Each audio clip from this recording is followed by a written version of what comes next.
देखें हमने कल जो पढ़ा था बेटा, मैंने आपसे बोला था कि देखो जो हमारे लीगल रिक्वायरमेंट है कि कंपनी को अपने फाइनल अकाउंट्स बनाना पड़ेंगे, वो कौन से चैप्टर के अंदर है? तो चैप्टर 9 के अंदर 9। सेक्शन 128 से लेकर के 138 तक प्रोविजंस दिए हुए हैं कि हर एक कंपनी को अपने फाइनल अकाउंट प्रिपेयर करना पड़ेंगे प्रॉपर फॉर्मेट में। फॉर्मेट कौन सा लेना पड़ेगा इनको? Schedule schedule 3। 3 वाला। फिर मैंने आपसे बोला था कि देखो फाइनल अकाउंट प्रिपेयर है किसी कंपनी को करना है, तो उसको अपनी एनुअल जनरल मीटिंग हो उसके पहले पहले अपने फाइनल अकाउंट प्रिपेयर कर लेना चाहिए, उसकी टाइम लिमिट थी। रिस्पॉन्सिबिलिटी किसके ऊपर डाली गई है कि फाइनल अकाउंट प्रिपेयर करना जरूरी है? तो वो कौन है बेटा? Board of directors. अब फाइनल अकाउंट्स में क्या क्या इंक्लूड होता है? तो मैंने आपसे बोला था फाइनल अकाउंट को हम फाइनेंशियल स्टेटमेंट भी बोलते हैं। इसकी डेफिनेशन हमको मिलती है सेक्शन 2 सबसेक्शन 40 के अंदर। 5 चीजें इसके अंदर इंक्लूड होती हैं जो हमने डील की थी। कौन कौन सी 5 चीजें आती हैं? एक तो balance sheet, statement of P and L, cash flow statement, statement of change in equity और note to note to the accounts. Accounts. यहाँ पर statement of change in equity केवल उन कंपनीज को बनाना पड़ती है जिन कंपनीज के ऊपर एप्लीकेबल होते हैं इंड एस। फिर मैंने आपसे बोला था कि कैश फ्लो स्टेटमेंट बनाने के लिए भी कुछ कंपनीज को छूट दी हुई है कि उनको कैश फ्लो स्टेटमेंट बनाने की जरूरत नहीं है। उसमें पहली कंपनी आती है आपकी बेटा ओपीसी या 1% कंपनी, दूसरी कंपनी स्मॉल कंपनीज, तीसरी है बेटा डोरमेंट कंपनीज और fourth one is private company अगर उसने अपना स्टार्टअप स्टार्ट किया है तो ऐसी कंपनी को कैश फ्लो स्टेटमेंट बनाने की जरूरत नहीं है। अब बात उठती थी बेटा रिक्वायरमेंट की, तो मैंने आपसे बोला था कि कंपनी को अपने फाइनल अकाउंट ऐसे बनाना है जिससे वो true and fair view represent करें। शेड्यूल 3 किसके ऊपर एप्लीकेबल होगा, किसके ऊपर एप्लीकेबल नहीं होगा? तो मैंने आपसे बोला था शेड्यूल 3 जो है स्पेशल पर्पस कंपनीज के ऊपर एप्लीकेबल नहीं होता है। जो पब्लिक यूटिलिटी कंपनीज हैं जिनके लिए बेटा स्पेशल एक्ट बने हुए हैं, लाइक जैसे इंश्योरेंस कंपनी को बेटा अपना फॉर्मेट बनाना पड़ता है आईआरडीए की गाइडलाइन के हिसाब से, बैंकिंग कंपनी को आरबीआई के हिसाब से और इलेक्ट्रिसिटी कंपनीज को इलेक्ट्रिसिटी एक्ट 2003 के हिसाब से अपने फाइनल अकाउंट प्रिपेयर करना पड़ते हैं। तो इन कंपनीज के ऊपर शेड्यूल 3 इज नॉट एप्लीकेबल। हालांकि मैंने आपसे बोला था अभी इलेक्ट्रिसिटी कंपनी शेड्यूल 3 ही फॉलो कर रही है क्योंकि उनके कोई भी अपने अभी फॉर्मेट अवेलेबल नहीं है। फिर मैंने आपसे बोला था फाइनल अकाउंट जब आप शेड्यूल 3 के अकॉर्डिंगली बनाओगे तो बनाओगे शेड्यूल 3 के अकॉर्डिंगली, लेकिन जो भी आप फाइनल अकाउंट प्रिपेयर करोगे तो आपको अकाउंटिंग स्टैंडर्ड फॉलो करते हुए अपने फाइनल अकाउंट को प्रिपेयर करना है। अगर आपके ऊपर अकाउंटिंग स्टैंडर्ड एप्लीकेबल है, अगर आपके ऊपर इंड एस एप्लीकेबल है तो इंड एस फॉलो करते हुए बनाना है।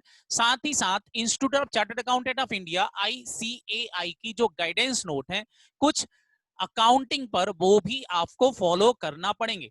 सर अकाउंटिंग स्टैंडर्ड फॉलो करना है ऐसी बात कहां लिखी है? तो अकाउंटिंग स्टैंडर्ड फॉलो करने की बात कहां लिखी है? सेक्शन 133 के अंदर कि जो भी शेड्यूल 3 बनेगा उसके अंदर उनको अपने फाइनल अकाउंट प्रिपेयर करना पड़ेंगे, रिपोर्टिंग करना पड़ेगी, उनको इलेक्ट्रॉनिक फॉर्म के अंदर एक्सप्लोज करना पड़ेंगे अपने फाइनल अकाउंट, सबको प्रिपेयर करके डिस्ट्रीब्यूट करना पड़ेंगे, बताना पड़ेंगे शेयर होल्डर को कि उनके फाइनल अकाउंट्स में कितना प्रॉफिट है, कितना लॉस है, उन कंपनी की फाइनेंशियल पोजीशन क्या है।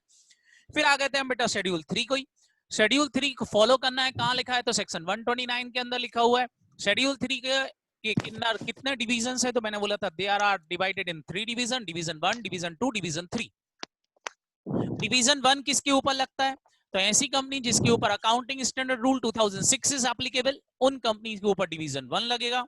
वो कंपनियां जिन कंपनीज के ऊपर end S rule 2015 is applicable, उनको डिवीजन 2 के अकॉर्डिंगली अपने फाइनल अकाउंट्स बनाना पड़ेंगे और एनबीएफसी को डिवीजन 3 के अकॉर्डिंगली अपने फाइनल अकाउंट प्रिपेयर करना पड़ेंगे। ये बात हमने डील की थी।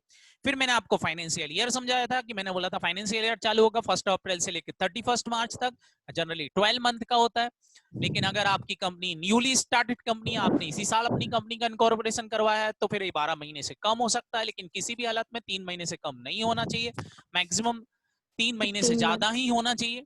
तो मैंने आपसे बोला था अगर आपकी कंपनी रजिस्टर्ड हुई है 1 जनवरी से लेकर के 31 मार्च के बीच में तो फिर नेक्स्ट 31 मार्च ही आपका फाइनेंशियल ईयर होगा। तो मैक्सिमम फाइनेंशियल ईयर जो हो सकता है मैंने आपसे बोला था बेटा 15 मंथ हो सकता है और मिनिमम मोर देन 3 मंथ होना चाहिए, ये मैंने आपको बताया था। फिर मैंने आपसे बोला था शेड्यूल 3 की एक अथॉरिटी, शेड्यूल 3 जो है वो शेड्यूल 3 जो है वो अथॉरिटी कैसे रखता है, मतलब अगर कंट्रोवर्सी होती है इंड एस के प्रोविजन और शेड्यूल 3 के प्रोविजन में तो किसको हम विजेता मानेंगे, किसकी बात सुनेंगे?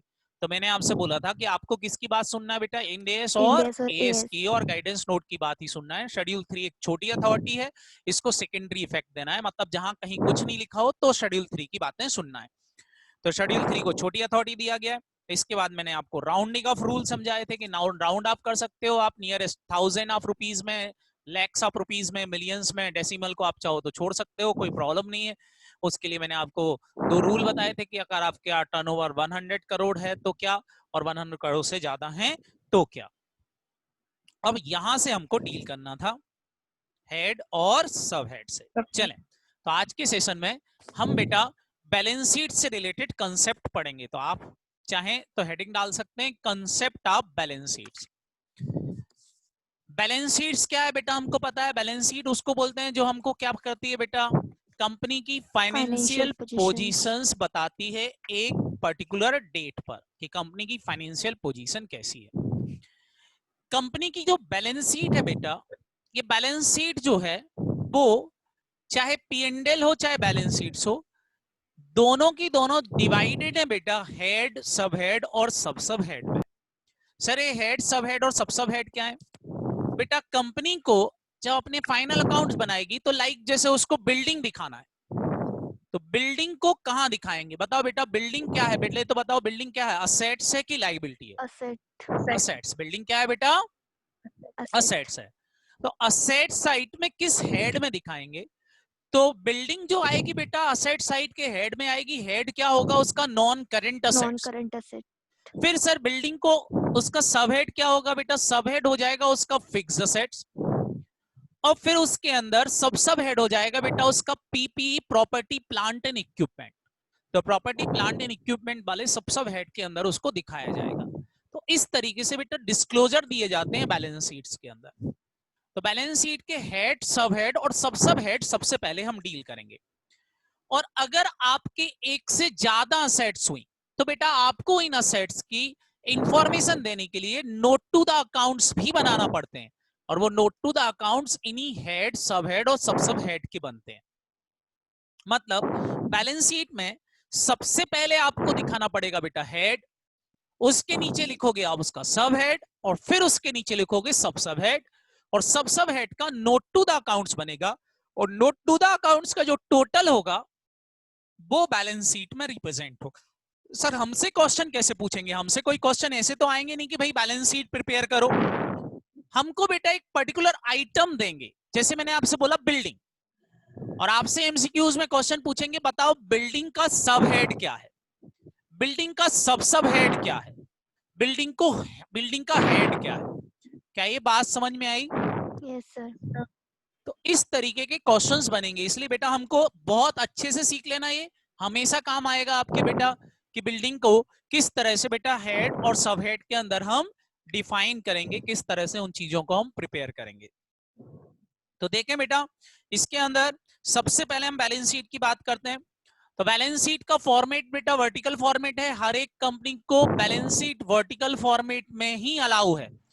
हॉरिजॉन्टल फॉर्मेट जो हुआ करता था बैलेंस शीट का, दे डिलीटेड, वो बेटा डिलीट हो चुका है। कंपनी हॉरिजॉन्टल फॉर्मेट के अंदर अब बैलेंस शीट नहीं बना सकती हैं, उनको वर्टिकल फॉर्मेट में ही बनाना पड़ेगा। वर्टिकल फॉर्मेट मतलब बेटा स्टेटमेंट, मतलब टी शेप में बैलेंस शीट नहीं बनेगी।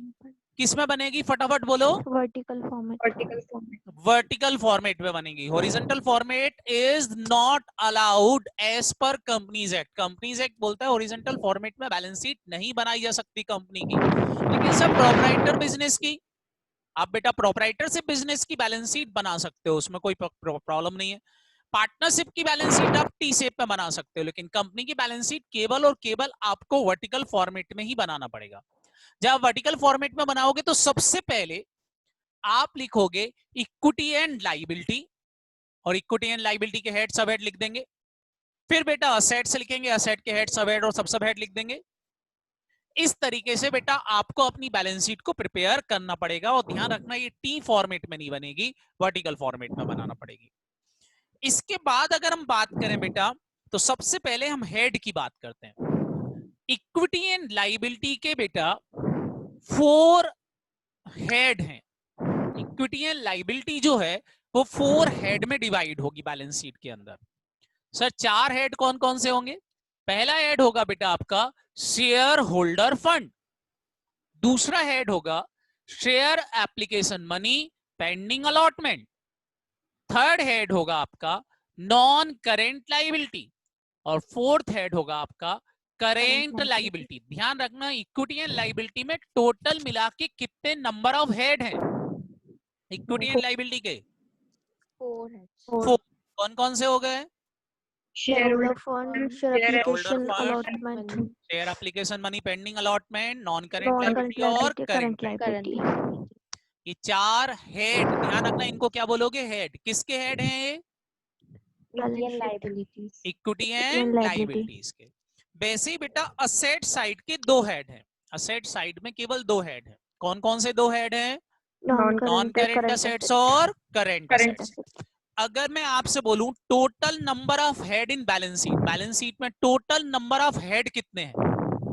2 हेलो, 2, कितने हैं total number of head in balance sheet? 6। 4 equity and liability में और 2 असेट्स में, टोटल मिला के 6 हेड बैलेंस शीट्स के अंदर है। फिर बेटा ये हेड डिवाइडेड है सब हेड्स में। हेड डिवाइडेड है किसमें? सब हेड्स में।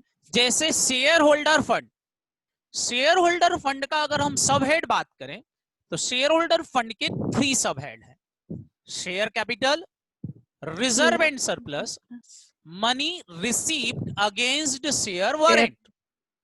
ये हमारा शेयर होल्डर फंड का 3 सब हेड हो गया। बेसिक बेटा non current liability, non current liability is also divided in 4 सब हेड। इसके 4 सब हेड हैं, long term borrowing, deferred tax liability, long term provision और अदर लॉन्ग टर्म लाइबिलिटी। इन सब के बारे में बेटा हम डिटेल में पढ़ेंगे आगे जाके, अभी केवल हेड गिनते जाना। बताएं बेटा शेयर होल्डर फंड में कितने सब हेड हैं? 3। और अच्छा शेयर होल्डर फंड क्या चीज है? शेयर होल्डर फंड क्या है? सब हेड है कि हेड है? head, head. तो शेयर होल्डर फंड हेड है और उसके 3 सब हेड है। वैसे नॉन करेंट लाइबिलिटी हेड है और उसके कितने सब हेड है? 3, 4। 4, long term borrowing, deferred tax liability, long term provision और other long other term long-term liability. liability, current liability की बात करें तो करेंट लाइबिलिटी के अंदर भी बेटा 4 सब हेड हैं, short term borrowing, trade payable, short term provision और अदर शॉर्ट टर्म लाइबिलिटी। अगर आप बेटा ध्यान से देखो तो लॉन्ग टर्म बोरोइंग बन गया short term borrowing, long term provision बन गया short term provision, short-term provision, other long term liability बन गई other short other term short-term liability. liability, केवल डिफर्ड टैक्स लाइबिलिटी की जगह क्या आ गया? trade payables, ट्रेड पेबल आ गया। तो बेटा इस तरीके से देखा जाए तो इक्विटी और लाइबिलिटी साइड में, इक्विटी और लाइबिलिटी साइड में अगर आप ध्यान से देखो तो कितने सबहेड दिखाई दे रहे हैं? देखें जरा, गिने सबहेड की संख्या कितनी हो रही है इक्विटी एंड लाइबिलिटी के? सबहेड 11। तो इक्विटी एंड लाइबिलिटी साइड में बेटा टोटल सबहेड 11 है। ये आपको याद रखना है, ध्यान रखना, एग्जाम में पूछ लेंगे इक्विटी एंड लाइबिलिटी में टोटल नंबर ऑफ सबहेड कितने हैं, तो आपको पता होना चाहिए 11। क्लियर? Yes sir. हेड कितने हैं? 4 और 4, सबहेड कितने हैं? 11। 11, अब चलते हैं बेटा हमारी नॉन करेंट असेट्स पर। तो नॉन करेंट असेट्स के अगर हम सबहेड देखें तो बताएं बेटा नॉन करेंट असेट्स में सबहेड कौन कौन से आ रहे हैं? तो नॉन करेंट असेट बेटा डिवाइडेड इन 5 सबहेड। पहला फिक्स असेट्स, दूसरा नॉन करेंट इन्वेस्टमेंट, तीसरा डेफर्ड टैक्स असेट, चौथा long term loans and advances और पांचवा अदर नॉन करेंट असेट्स। कुल मिला के देखा जाए तो 5 subhead in non current assets. Current assets में देखें तो करेंट असेट्स में 6 सबहेड है। करेंट असेट में कितने सबहेड है बेटा? 6, 6। अब ऊपर देखो बेटा नॉन करेंट इन्वेस्टमेंट क्या बन गए? Current investment. Long term loans and advances बन गए short term loans and short-term loan, advances. और अदर नॉन करेंट असेट्स क्या बन गई बेटा? Other other current current assets. assets, 3 नई चीजें पढ़ना है हमको। 3 कौन सी जो हमको बचपन से आती है बेटा? स्टॉक, स्टॉक को यहाँ क्या बोल देते हैं? इन्वेंट्री। inventories, डेटर को क्या बोल देते हैं? Trade trade receivable, receivable. और कैश इन बैंक बैलेंस को हम बोलते हैं यहाँ पर cash in cash equivalent. equivalent, तो टोटल मिला के बेटा 6 यहाँ पे आ गए। अब देखो असेट साइड में भी अगर सब हेड की संख्या गिनो तो असेट साइड में भी 11, सब हेड कितने हो गए? 11, 11। Balance sheet tally, liability side में भी 11 सब हेड, असेट साइड में भी 11 सब हेड, टोटल मिला के कितने हो गए 22। 2. तो बैलेंस शीट में टोटल मिला के बेटा 22 सब हेड्स हैं। क्लियर? Yes sir. ये नंबर याद रख पाओगे कि नहीं? हाँ sir. हाँ, एमसीक्यूज क्वेश्चन में यही सब चीजें पूछेंगे क्योंकि वो। नेक्स्ट पॉइंट बनता है बेटा हमारे सब हेड।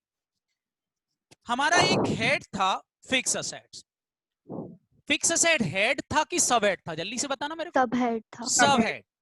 ये फिक्स असेट वापस से डिवाइड हो गया बेटा, इसलिए इसको बोलते हैं सब हेड। क्या बोलते हैं इसको? सब हेड. सब हेड। तो फिक्स असेट के अंदर सब हेड। केवल फिक्स असेट एक ऐसा आइटम है जिसके सब हेड है। सर कौन कौन से? फिक्स असेट के अंदर सब हेड में सबसे पहले आती है बेटा टेंजिबल असेट। लेकिन आजकल टेंजिबल असेट वर्ड को यूज करते हैं हम, टेंजिबल असेट वर्ड यूज नहीं करते आजकल। टेंजिबल असेट की जगह वर्ड यूज किया जाता है property plant and equipment. Tangible asset को क्या बोलते हैं आजकल? नया नाम बताओ टेंजिबल असेट का। Property plant and equipment. ध्यान रखना, एग्जाम में आता है बेटा टेंजिबल असेट का न्यू नेम, तो याद रखना है प्रॉपर्टी प्लांट एंड इक्विपमेंट। मतलब हम टेंजिबल असेट वर्ड यूज नहीं कर सकते। टेंजिबल असेट वर्ड की जगह यूज करेंगे हम प्रॉपर्टी प्लांट एंड इक्विपमेंट। फिर बेटा आती है इंटेंजिबल असेट्स, फिर आएंगी कैपिटल वर्क इन प्रोग्रेस, और फिर आएगा लास्ट में इंटेंजिबल असेट अंडर डेवलपमेंट। अगर आप देखो तो बताओ बेटा टोटल सबहेड की संख्या क्या हो गई? टोटल सबहेड कितने हो गए? सब हेड होंगे ना ये तो. सॉरी, टोटल सब हेड कितने हो गए? 4. केवल फिक्स असेट के अंदर हैं। बताएं कौन कौन से? Property plant and equipment, intangible asset, capital work in progress और इंटेंजिबल असेट्स अंडर डेवलपमेंट। याद रहेगा बेटा? हाँ sir. Is that clear? Yes sir. Next point पे चलते हैं बेटा हमारे। तो नेक्स्ट पॉइंट है आपका, अब इनको अगर हमको समझना है, हेड सब हेड और इन सबको समझना है, तो सबसे पहले तो बेटा आपको इस चैप्टर में समझना पड़ेगा करंट और नॉन करंट का मीनिंग। क्या समझना पड़ेगा? करंट एंड करंट और नॉन करंट का मीनिंग। व्हाट इज करंट और व्हाट इज नॉन करंट, किसको हम नॉन करंट बोलेंगे और किसको करंट बोलेंगे। तो सबसे पहले तो बेटा हम ये डेफिनेशंस देखते हैं कि करंट और नॉन करंट किसको बोलते हैं, चाहे वो असेट्स हो चाहे वो लायबिलिटी हो। तो करंट और नॉन करंट्स को डिफाइन करने के लिए आपको कुछ डेफिनेशंस पहले पढ़ना पड़ेंगी। तो पहली डेफिनेशन जो मैं आपको यहां पढ़ाने वाला हूं वो है बेटा शेड्यूल 3 के अंदर कुछ डेफिनेशंस दी हुई हैं। उन डेफिनेशन में सबसे पहली definition, there are most important definition, is operating cycle. Sir operating cycle क्यों पढ़ रहे हैं? क्योंकि बेटा इससे हमारा करंट और नॉन करंट आगे डिफाइन होगा, तो इसलिए जरूरी है ऑपरेटिंग साइकिल पढ़ना कि व्हाट इज ऑपरेटिंग साइकिल। तो ध्यान रखना ऑपरेटिंग साइकिल क्या है। तो बोलते हैं operating cycle is the time between the acquisition of assets for processing and their realisation in cash और कैश इक्विवेलेंट। मतलब सर, मतलब आपने बेटा पैसा दे करके कोई चीज खरीदी, कोई असेट खरीदी, और जो असेट आपने उससे खरीदी है वो जब तक वापस से उसको कैश नहीं बना देती, मतलब आपने जैसे आप एक शॉप पर गए और आपने जाकर वहां पर बेटा कोई गुड्स खरीदे 50,000 रुपए के, आपने 50,000 रुपए का पेमेंट दिया, तो कैश किस में कन्वर्ट हो गई बेटा? गुड्स में। और जब तक वो गुड्स वापस से कैश नहीं बन जाते, तो वो पूरा पीरियड बेटा कहां से लेके कहां तक, जहां से आपने असेट खरीदी थी वहां से लेकर के वापस कैश में कन्वर्ट होने तक का पीरियड क्या कहलाएगा? आपका operating cycle. Is that clear? Yes sir. तो कहां से लेके कहां तक का? मैंने आपसे बोला फटाफट बताओ, कहां से लेके कहां तक का?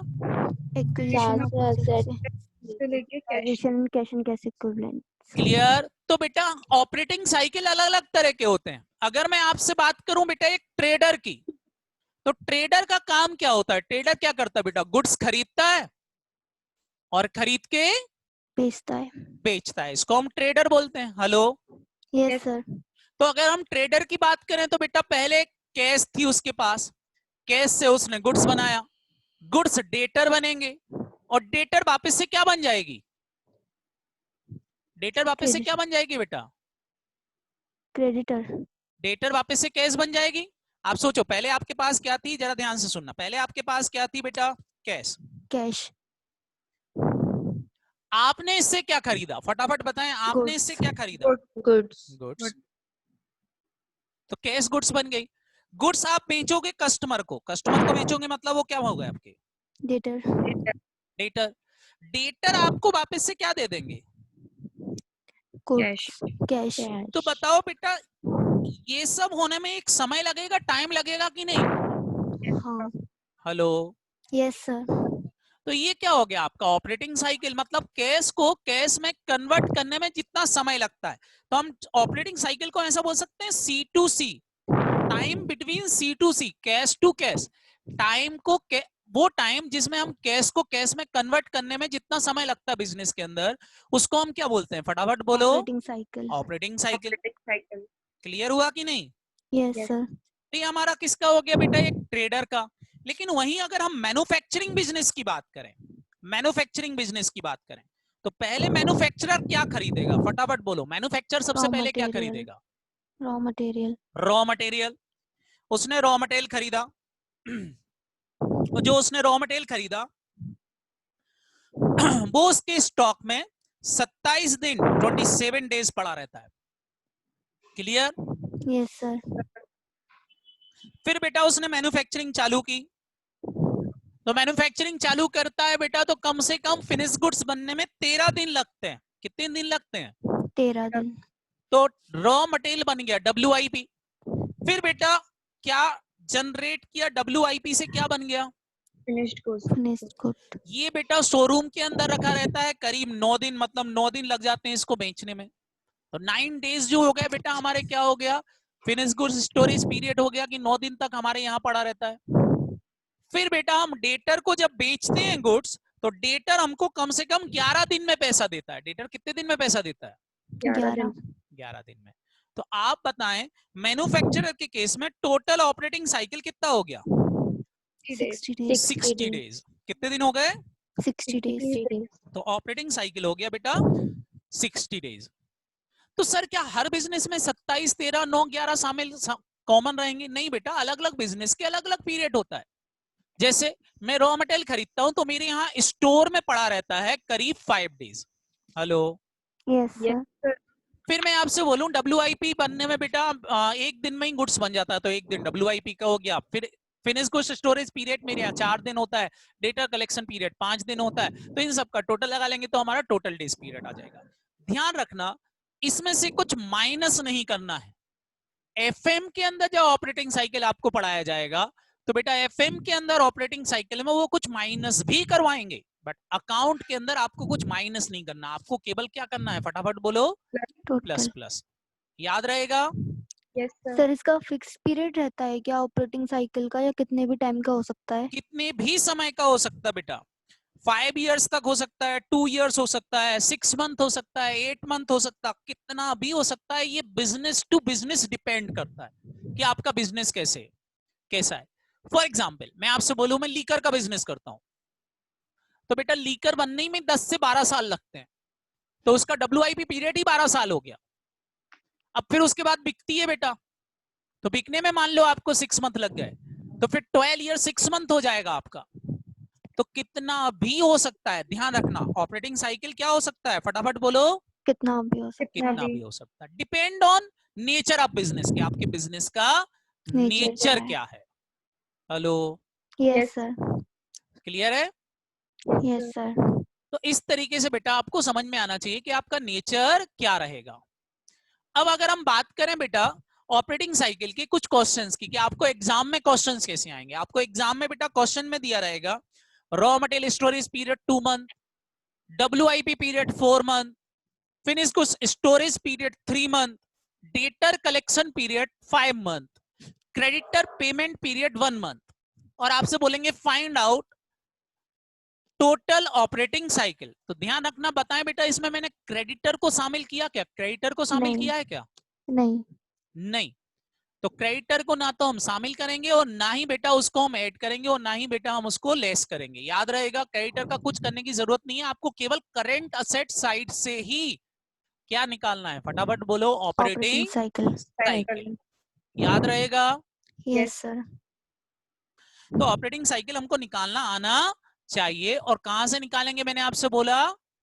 एज ऑफ रॉ मटेरियल से। एज ऑफ रॉ मटेरियल से। चलो एक आध क्वेश्चन इसका मैं आपको करवाता हूं।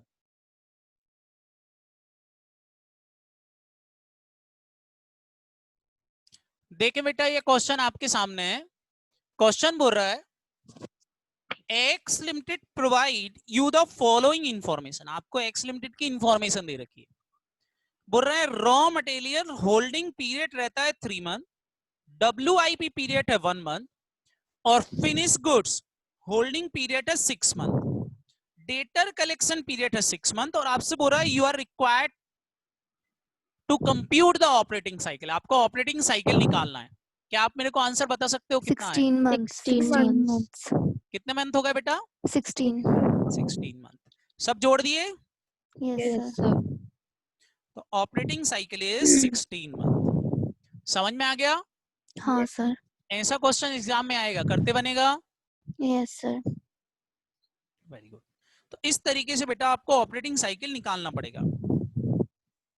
जरा इस क्वेश्चन का ऑपरेटिंग साइकिल निकालते हैं। जरा इस क्वेश्चन का ऑपरेटिंग साइकिल निकाल के बताओ। क्वेश्चन नंबर 20 का बोल रहे हैं Anuj limited process the finalising the account and furnish the following information. पहला दिया है finish goods normally are held for 1 month before the sale. Finish goods को 1 महीना लगता है सेल होने में नॉर्मली। बोल रहे हैं sales realise from debtor usually take 2 month from the date of credit invoice. Sorry, बोल रहे हैं कि जो सेल्स है,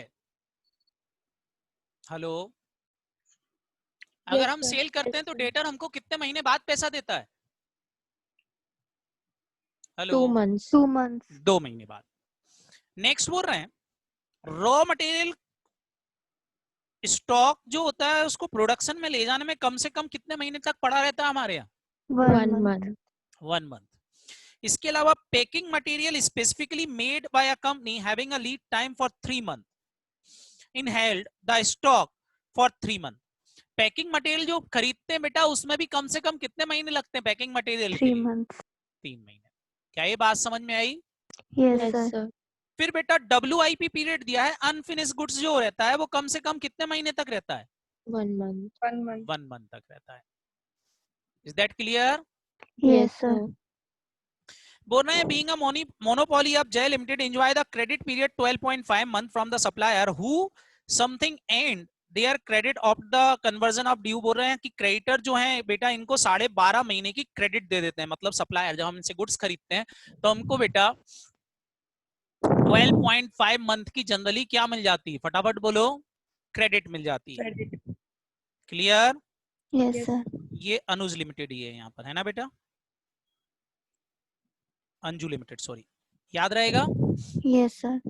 तो इस तरीके से बेटा आपको निकालना है। अब मैं आपसे बोलूं बताओ मेरे को जल्दी से कि ऑपरेटिंग साइकिल अब कितना हो जाएगा? 8 months.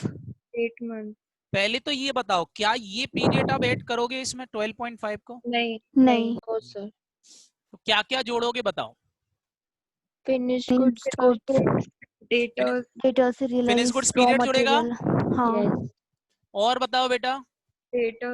Data से sales realize. डेटर जुड़ेगा और raw Raw material. material. Raw material कौन सा वाला लोगे? पैकिंग मटेरियल वाला लोगे कि बेटा प्रोडक्शन वाला। कौन सा वाला? स्टॉक टू कवर वाला। कि दोनों लोगे? जल्दी बताओ। दोनों लेंगे. दोनों. हेलो, दोनों लेंगे शायद दोनों लेंगे sir. सर. दोनों लेंगे। तो जोड़ लो बेटा, 1 मंथ है, 3 मंथ है और 1 मंथ है। क्या क्रेडिटर माइनस करोगे? No, No. sir. नहीं। आंसर कितना हो गया बेटा? 8 months. 8 months. 8 month. Is that clear? Yes, Yes, sir. sir. Yes sir. इस तरीके से बेटा हमको क्वेश्चंस आएंगे ऑपरेटिंग साइकिल के। तो आई थिंक आप निकाल पाओगे ऑपरेटिंग साइकिल के क्वेश्चंस, आराम से कर पाओगे। कर लोगे क्या? Yes, हाँ sir. सर. तो ये था बेटा हमारा ऑपरेटिंग साइकिल की डेफिनेशन। अब आगे एक और पॉइंट बोलता है क्वेश्चन में कि अगर आपका बिजनेस ऐसा है कि बेटा आप ऑपरेटिंग साइकिल कैलकुलेट नहीं कर पा रहे हो। क्या कैलकुलेट नहीं कर पा रहे हो? मैंने आपसे बोला, फटाफट बोलो। Operating cycle. ऑपरेटिंग साइकिल आप कैलकुलेट नहीं कर पा रहे हो। कई बार ऐसा हो जाता है कि हम भाई ऑपरेटिंग साइकिल कैलकुलेट ही नहीं कर पा रहे, तो बोलते हैं जब आप ऑपरेटिंग साइकिल कैलकुलेट नहीं कर पा रहे हो, सर कैसे? फॉर एग्जाम्पल, मैं बेटा एक बिजनेस में गया एज ए चार्टर्ड अकाउंटेंट, मैंने आपसे बोला बताओ भैया डेटर को कितने महीने में सेल कर देते हो, डेटर कितने महीने में पैसा दे देता है? बोले सर हम डेटर को तो देते हैं 2 महीने की क्रेडिट, लेकिन उसके मूड पे होता है वो डेटर पैसा देने कब आएगा। कोई 3 महीने में दे जाता, कोई 4 महीने में दे जाता, कोई 8 महीने में देने आता है। मैंने बोल रहा हूँ कैसी बातें कर रहे हो, एक फिक्स टाइम बताओ। पूरे साहब वो तो डेटर के मूड पर है, मेरे को पैसा कब मिलेगा मेरे को ही नहीं पता। तो मेरे को बताओ जब आप वो डेटर कलेक्शन पीरियड ही डिफाइन नहीं कर पा रहा, तो क्या आप उसका ऑपरेटिंग साइकिल कैलकुलेट कर पाओगे? No no sir. सर। तो फिर बेटा हमारा शेड्यूल 3 ये बोलता है कि अगर आपके कोई ऐसा बिजनेस है जिसका आप ऑपरेटिंग साइकिल कैलकुलेट नहीं कर पा रहे हो, तो फिर उसको 12 मंथ अज्यूम कर लिया जाएगा। मतलब ऐसे केस में आप इसका ऑपरेटिंग साइकिल का पीरियड कितने महीने अज्यूम कर लोगे? 12 12 months। months। 12 मंथ। तो आपके लिए एक धर्म कर्म हो गया बेटा कि एग्जाम में क्वेश्चन में ऑपरेटिंग साइकिल नहीं दिया हो, तो अज्यूम्ड कितना? 12 months। 12 मंथ। 12 लेकिन months। अगर दिया है तो दिया है, तो फिर जितना दिया है वो ही मानेंगे। Clear? Yes, yes sir. Sir. तो डिपेंड करेगा कि ऑपरेटिंग साइकिल क्वेश्चन में गिवन है या नहीं। अगर दिया है तो वेल गुड, नहीं दिया है तो 12 मंथ अज्यूम कर लेंगे। या फिर निकालने की बेटा हो सकता है आपको तरीका दिया हो, रॉ मटेरियल का पीरियड दिया हो, WIP का पीरियड दिया हो, डेटर का पीरियड दिया हो, जो भी दिया हो उसको हम 8 लेस करके क्या कर लेंगे? निकाल लेंगे। अच्छा लेस करोगे क्या ऑपरेटिंग कुछ? Cycle. No, sir. No sir. Add करना, करंट असेट्स ही ऐड करना है, याद रहेगा। हाँ. Yes sir. तो ये था बेटा हमारी क्या? ऑपरेटिंग साइकिल की डेफिनेशन। अब बेटा हम करेंट और नॉन करेंट असेट्स को समझ सकते हैं कि व्हाट इज करेंट असेट्स और what is non current assets. तो हम बात करते हैं बेटा करेंट और नॉन करेंट असेट्स की। तो सबसे पहले हम पढ़ते हैं बेटा करेंट असेट्स। क्या पढ़ेंगे सबसे पहले हम? Current asset. Current assets. What is current assets? तो ध्यान रखना बेटा, करेंट असेट की डेफिनेशन जब मैं आपको पढ़ा रहा हूं तो करेंट असेट की डेफिनेशन में एक बात लिखी हुई है कि मैं आपको 4 कंडीशंस बताऊंगा, करेंट असेट्स हो चाहे नॉन करेंट असेट हो।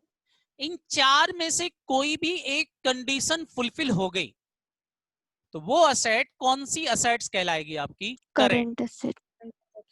और अगर चारों की चारों कंडीशन पिट गई, चारों की चारों कंडीशन पूरी नहीं हो रही है, तो वो असेट कौन सी असेट बन जाएगी? Non-current. Non current. Non current Non-current assets. Important है बेटा, 4 कंडीशंस हैं, 4 कंडीशन में से कोई भी एक कंडीशन पूरी हो गई तो वो असेट कौन सी असेट कहलाएगी? Current asset. करेंट असेट्स कहलाएगी। सर जैसे फॉर एग्जांपल, चलो सबसे पहली कंडीशन है बेटा, बोलते हैं पहले हम बेटा एक बार पढ़ लेते हैं, फिर इन कंडीशंस को हम एक एक करके डिफाइन करेंगे, समझेंगे। क्लियर? Yes sir. Sir. तो पहली कंडीशन क्या बोलते हैं?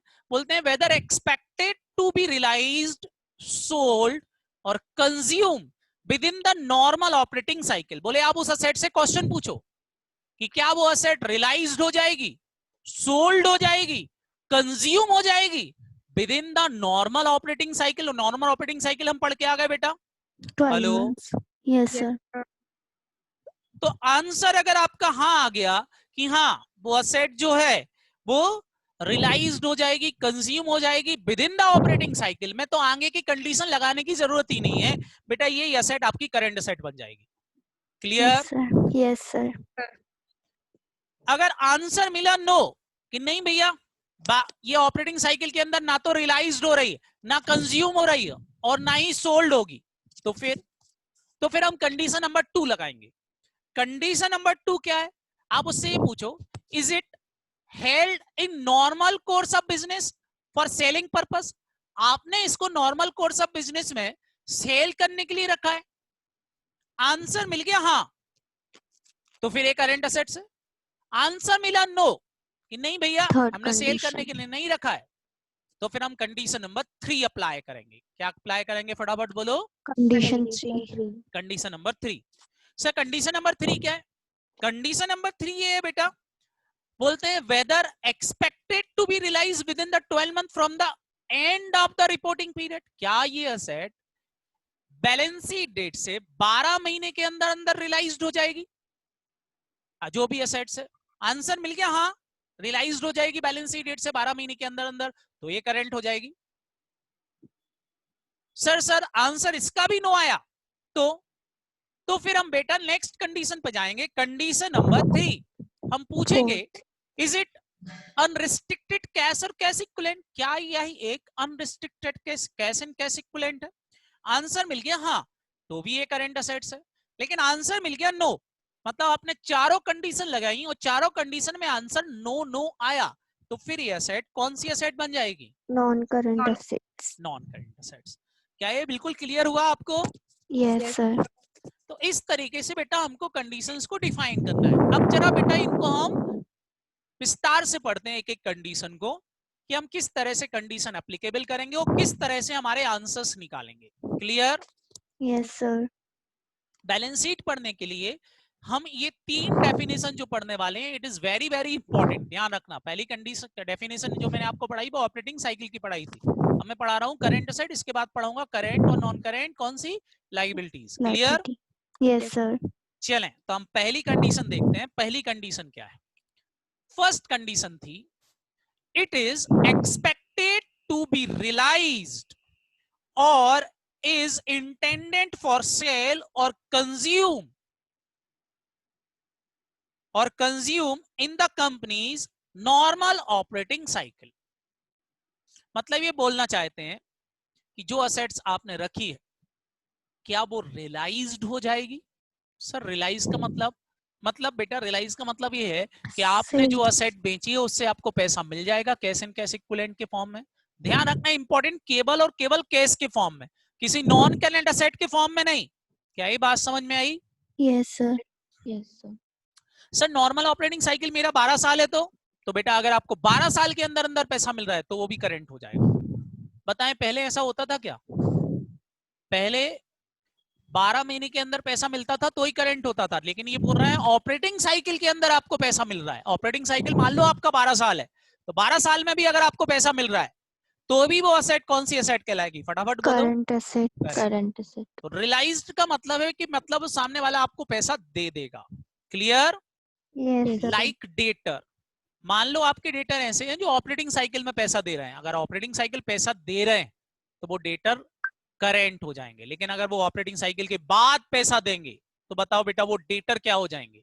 Non current. Non current. पहले बेटा बताओ बेटा, आपने हमेशा बचपन से लेके आज तक पढ़ा है कि डेटर ऑलवेज करंट, पढ़ा है कि नहीं? Yes sir. लेकिन कंपनी में डेटर क्या हो सकते हैं? Non current. नॉन करंट भी हो सकते हैं अगर वो ऑपरेटिंग साइकिल के बाद पैसा दे रहा है। क्लियर? Yes sir. दूसरा कंज्यूम। कंज्यूम का मतलब होता है बेटा आप उसको बिजनेस में फिनिश गुड्स बनाने में यूज कर लोगे with in the operating cycle. जैसे ऑपरेटिंग साइकिल आपका 6 मंथ है और आपका जो रॉ मटेरियल पड़ा है वो 7 महीने बाद यूज होगा, तो आप मेरे को बताओ अगर वो 7 महीने बाद यूज होगा तो फिर वो करंट होगा कि नॉन करंट हो जाएगा? Non current. Non current. इस कंडीशन के हिसाब से वो नॉन करंट में चला जाएगा। लेकिन हाँ अभी 3 कंडीशन और लगाना बाकी है, लेकिन इस कंडीशन फर्स्ट कंडीशन के हिसाब से वो नॉन करंट हो जाएगा कि नहीं? Consume Yes, sir. वर्ड का मतलब है बेटा यूज कर लोगे, आप उसको उपयोग कर लोगे, उपभोग कर लोगे, उसको बेचोगे नहीं, आप उसका बिजनेस में यूज कर लोगे। लाइक जैसे आपके पास कोल पड़ा हुआ है तो कोल को आप फैक्ट्री में डाल दोगे, क्या ये बात समझ में आएगी? नहीं, तो वो यूज Yes, हो sir. जाएगा। और कितने पीरियड के अंदर यूज हो जाएगा बेटा? 6 months ऑपरेटिंग ऑपरेटिंग साइकिल के साइकिल, लिए। जितना भी पीरियड हुआ आपका operating cycle. Clear? Yes sir. तो बेटा जनरली तो बेटा हम रॉ मटेरियल का स्टोरेज पीरियड जोड़ के ही निकालते हैं ना ऑपरेटिंग साइकिल। तो जनरली तो बेटा रॉ मटेरियल अपने आप ही क्या हो जाएगा? फटाफट बोलो। ऑपरेटिंग Current साइकिल के asset. अंदर ही कंज्यूम हो रहा होगा। इंक्लूड हो जाएगा। Hello? Yes yes sir. Sir. लेकिन कई बार ऐसा होता है बेटा कुछ रॉ मटेरियल ऐसा पड़ा होता है जो हम जनरली कभी कभार ही यूज करते हैं, तो ऐसे रॉ मटेरियल का फिर हमको स्टोरेज पीरियड अलग देखना पड़ेगा। Clear? Yes sir. Yes sir. Next आता है बेटा यहाँ पर आपके पास फिनिश गुड्स पड़े जो आपने इस पर्पज से रखे हुए हैं कि आप इसको बेच दोगे। तो आप बताएं बेटा हमारे पास जनरली फिनिश गुड्स ही हम इस पर्पज से रखते हैं कि हम इनको क्या कर देंगे? फटाफट बोलो। सेल। सेल आउट कर देंगे, इसलिए बेटा इनको हम रखते हैं। तो फिर मेरे को बताओ यहाँ पर जो फर्स्ट कंडीशन थी उसके हिसाब से सेलिंग पर्पज से अगर आपने कोई असेट्स रखी है और जो ऑपरेटिंग साइकिल के अंदर अंदर ही सोल्ड हो जाएगी, कौन से पीरियड के अंदर अंदर? ऑपरेटिंग साइकिल के तो फिर बेटा वो असेट कौन सी असेट कहलाएगी? Current Current asset asset. Current assets कहलाएगी। तो आई थिंक आपको ये फर्स्ट कंडीशन समझ में आ गई होगी। फर्स्ट कंडीशन क्या थी जरा देखो, फर्स्ट कंडीशन क्या थी? Whether expected to be Realize. Realise. Realise का मतलब पैसा मिल आना। जाएगा। सोल्ड मतलब हम बेच देंगे, या कंज्यूम मतलब फिनिश गुड्स बनाने में उसका यूज Use. कर लेंगे within the operating normal cycle. Operating cycle cycle. तो वो असेट कौन सी असेट कहलाएगी आपकी? Current current asset. Asset current assets कहलाएगी। चलो अभी फर्स्ट कंडीशन के हिसाब से मैं आपको एक क्वेश्चन यहाँ पर दिखा रहा हूं। आपको फर्स्ट कंडीशन के हिसाब से उसका करंट और नॉन करंट डिफाइन करना है। क्लियर?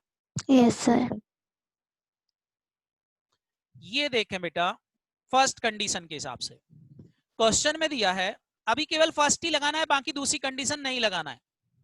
आपके पास है बेटा डेटर, ट्रेड रिसीवेबल। क्वेश्चन बोल रहा है ऑपरेटिंग साइकिल है 11 महीने। ऑपरेटिंग साइकिल कितने महीने? 11 मंथ्स और एक्सपेक्टेड टू रियलाइज्ड है 10 महीने। पैसा 10 महीने में मिल जाएगा। बताओ बेटा क्या होगा? Current asset current asset. क्यों? ऑपरेटिंग क्योंकि साइकिल के operating अंदर cycle अंदर रियलाइज पैसा हो मिल जाएगा। जाएंगे। दूसरा क्वेश्चन है यहाँ पर 11 मंथ और यहाँ पैसा मिल रहा है 12 महीने। बताएं। Non current non-current. Non current, first condition के हिसाब से नॉन करंट, लेकिन अभी इस पर और कंडीशन लगना बाकी है। बाकी। बट ये नॉन करंट हो गया फर्स्ट कंडीशन के हिसाब से। Yes, yes sir. सर और बताओ बेटा, यहाँ 11 महीने और यहाँ बोल रहा है 13 महीने बाद Non-current. पैसा देंगे। नॉन करंट और बताएं बेटा, यहाँ पर करंट बोल रहे हैं asset operating cycle is 14 month, 13 महीने में पैसा मिल करंट जाएगा। बताएं। Current asset non current asset और यहाँ 14 और ये 15 बोल रहे हैं। बताएं। Non current is that clear? इस तरह के क्वेश्चंस आएंगे तो कर पाओगे कि नहीं? यस सर लेकिन अभी मैंने बेटा बाकी कंडीशंस नहीं लगाई इस पे, केवल कौन सी कंडीशन लगाई है? फर्स्ट हाँ, first condition first condition. First condition को इस तरह से हमको अप्लाई करना है। करते बनेगी? यस सर तो ये थी बेटा हमारी करंट और नॉन करंट से रिलेटेड बातें। अब इसी के साथ बात क्लियर हुई कि नहीं बेटा? फर्स्ट कंडीशन क्लियर है सबको? Yes sir Yes, sir. तो अब चलते हैं बेटा सेकंड कंडीशन के ऊपर। सेकंड कंडीशन क्या थी हमारी? सेकंड कंडीशन ये थी कि अगर कोई असेट्स आपने बिजनेस में रखी हुई है सेलिंग पर्पस के, किस पर्पस के लिए? फटाफट बोलो। सेल पर्पस से सेलिंग पर्पस से रखी हुई है। Is it held for sale in normal course of business? Normal course of business में अगर आप किसी असेट को सेल करने के लिए रखते हो तो ऐसी असेट ऑलवेज करंट असेट ही होंगी। इसमें आपको कोई भी पीरियड देखने की जरूरत नहीं है क्लियर? यस सर मतलब बेटा ये समझ लो कि inventory always current assets. Inventory के केस में आपको क्या देखने की जरूरत ही नहीं है? Time period time period time period. ध्यान रखना, inventory always current asset current asset. जैसे एक क्वेश्चन आपको बोल रहा हूं मैं, अब जरा ध्यान से सुनना। दिया है फिनिश गुड्स स्टॉक, क्या दे रखा? फटाफट बोलो। फिनिश गुड स्टॉक ध्यान से सुनना, क्वेश्चन में आपसे राइज कर रहा हूं। क्वेश्चन में आपको दिया है कि फिनिश गुड्स का स्टॉक है। आपके पास क्या है? फिनिश गुड्स का स्टॉक पड़ा हुआ है 5 लाख रुपए का। ऑपरेटिंग साइकिल है बेटा 11 मंथ। ऑपरेटिंग साइकिल क्या है? 11 मंथ्स और ये मेरे को लग रहा है कि सोल्ड होगा, रियलाइज्ड हो जाएगा सोल्ड होके विद इन 18 मंथ में, 18 महीने में पैसा मिलेगा। बताएं बेटा, finish goods Current stock assets. Is a current Current और non assets. Current? Current asset Current assets. क्यों बेटा? ऑपरेटिंग साइकिल में तो पैसा मिल ही नहीं रहा। पर इन्वेंट्री inventory ऑलवेज में- करंट हाँ एसेट्स बेटा, समझ में आ गया आपको? यस मतलब sir non current asset first condition के हिसाब से तो है, लेकिन जैसे ही हम सेकंड कंडीशन लगाएंगे कि फिनिश गुड्स काय के लिए रखा है, तो तुरंत आंसर देगा हमको बेटा शॉपकीपर या जो भी होगा, वो तुरंत आंसर देगा, बोलेगा सेल करने के पर्पज से। और सेल करने के पर्पज से दिया है तो फिर वो असेट कौन सी असेट हो जाएगी? current current assets. करंट। मतलब इन्वेंट्री में हमको पीरियड देखने की जरूरत नहीं नहीं है। नहीं इन्वेंट्री ऑलवेज बताओ क्या होगी? Current current assets current assets. तो ध्यान रखना inventory always current assets. Clear? Yes sir. Third condition पे चलते हैं बेटा। थर्ड कंडीशन क्या बोलती है? अब जरा हम थर्ड कंडीशन की बात करते हैं कि थर्ड कंडीशन क्या बोल रही थी। तो ये तो हो गई हमारी सेकेंड। थर्ड कंडीशन ये बोलती है whether expected to be realized within the 12 month from the end of the reporting period। अगर कोई असेट बैलेंस शीट डेट से 12 महीने के अंदर अंदर रियलाइज हो जाएगी। कहां से बेटा? बैलेंस शीट की डेट से। बैलेंस शीट डेट से देखना है, मतलब जिस दिन आप बैलेंस शीट बना रहे हो वहां से 12 महीने के अंदर अंदर रियलाइज हो जाएगी, तो वो असेट्स कौन सी असेट कहलाएगी? Current asset. करेंट असेट्स कहलाएगी। मतलब सर, मतलब मैं आपसे बोल रहा हूं कि आपको यहां पर बैलेंस शीट डेट से 12 महीने देखना है। मतलब बैलेंस शीट डेट जिस दिन आप बैलेंस शीट बना रहे हो उस दिन से 12 महीने के अंदर अंदर वो आपको पैसा देके चली जाएगी, कैश देके चली जाएगी। तो वो असेट कौन सी असेट कहलाएगी? फटाफट बोलो। करंट करेंट असेट्स कहलाएगी। इसको जरा ध्यान से समझना बेटा, थर्ड कंडीशन को ध्यान से समझना ताकि आपको बेटा क्लियरिटी से समझ में आए। मतलब आपको इस केस में यहां पर थर्ड कंडीशन और फर्स्ट कंडीशन को समझाने के लिए मैं यहां पर कुछ पॉइंट लिख रहा हूं ताकि आपको समझ में आए। जैसे मैं आपसे बोल रहा हूं कि आपके ट्रेड रिसीवेबल क्या है बेटा? ट्रेड रिसीवेबल्स और इनका क्रेडिट पीरियड रिमेनिंग है from the balance sheet date. Balance sheet date से क्रेडिट पीरियड रिमेनिंग है। क्रेडिट पीरियड है आपका बैलेंस शीट डेट से जो बचा हुआ है वो है 15 मंथ। कितने महीने हैं फटाफट बोलो? 15 मंथ। 15 महीने। 15 महीने के अंदर अंदर डेटर पैसा दे देगा आपको लग रहा है।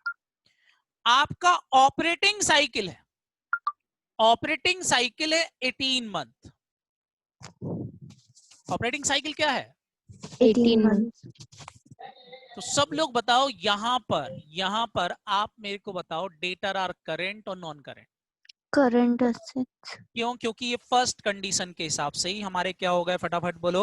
Current asset. Current assets. तो हमको थर्ड पर जाने की जरूरत नहीं। नहीं है। लेकिन अगर मैं बोल दूं ये डेटर पैसा दे देंगे 9 महीने में, डेटर पैसा कितने में दे देंगे? 9 महीने में। और आपका ऑपरेटिंग साइकिल है बेटा 6 मंथ।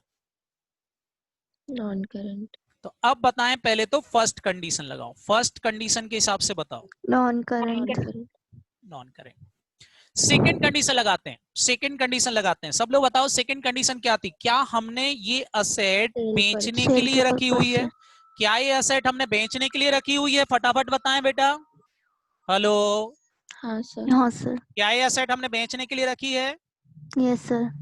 हाँ, यस सर। क्या ये असेट हमने बेचने के लिए रखी हुई है? नो सर बोलो। तो सेकंड कंडीशन के हिसाब से भी क्या हो गया बेटा? ये कौन सी असेट्स हो नॉन गई? Current. Non current. Second condition के हिसाब से भी नॉन करंट हो गई। अगर मैं बेटा थर्ड कंडीशन लगाऊं, क्या ये डेटर बैलेंस शीट डेट से 12 महीने के अंदर अंदर पैसा दे रहे हैं? Hello, sir balance sheet date क्या है हाँ। इसमें? बैलेंस शीट मैंने आपसे बोला ये 9 महीने बैलेंस शीट डेट से ही है। Okay hello, yes sir sir. नहीं दे रहा है। Non current. 12 हाँ। महीने के अंदर अंदर पैसा दे रहे हैं? फटाफट बोलो। No sir sir.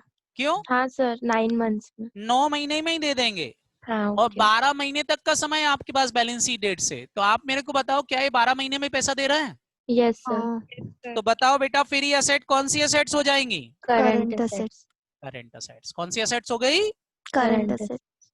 Is that clear? Yes sir. समझ में आया? यस सर तो अब बताओ इस कंडीशन को पिट गया, ये कंडीशन पिट गई, लेकिन ये वाली कंडीशन फुलफिल हो गई कि नहीं? Yes yes sir. सर तो डेटर आर क्या हो जाएंगे? Current current assets. Assets current assets. Clear? Yes sir.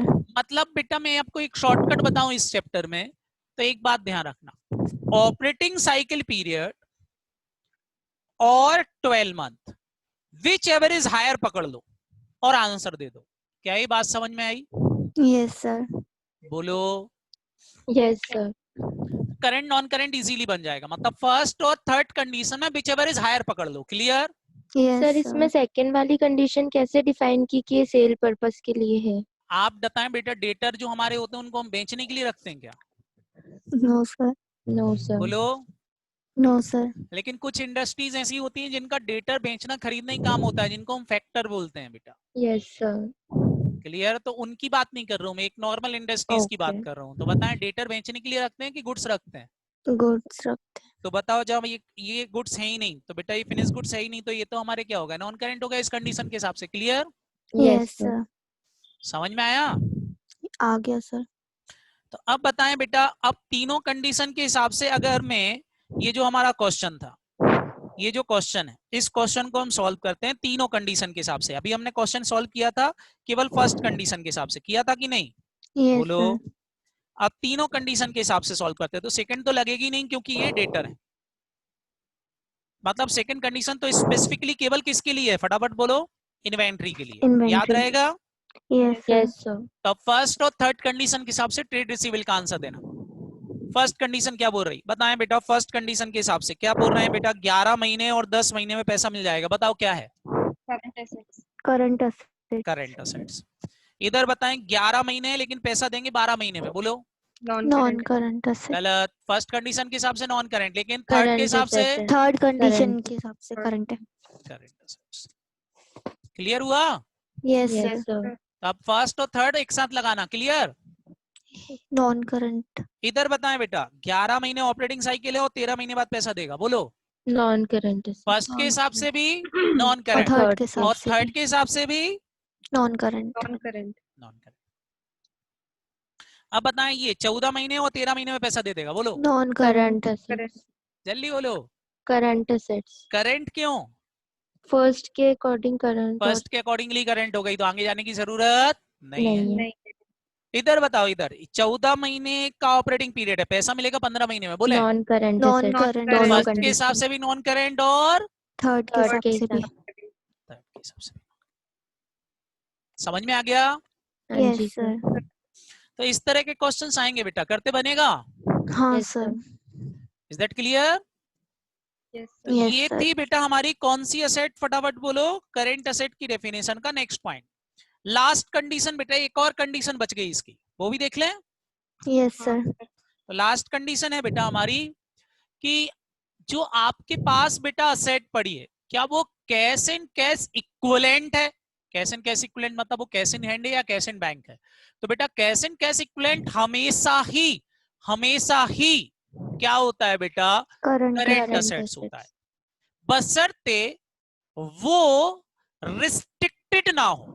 Restricted ना हो मतलब बेटा आपने उसको रिस्ट्रिक्शंस में रखा हुआ है, जेल में बंद करके रखा है। सर जेल में बंद करके रखा मतलब, जैसे फॉर एग्जांपल बेटा आपने बैंक में पैसा जमा कर रखा है, लेकिन उसको मॉर्गेज कर दिया किसी लोन के अगेंस्ट, और आपने बैंक वालों से बोला है वो पैसा आप तभी विड्रॉ करोगे जब आप लोन का रिपेमेंट कर दोगे, और आप लोन रिपे करोगे 5 साल बाद। तो बताओ वो पैसा कितने समय के लिए रिस्ट्रिक्टेड हो गया?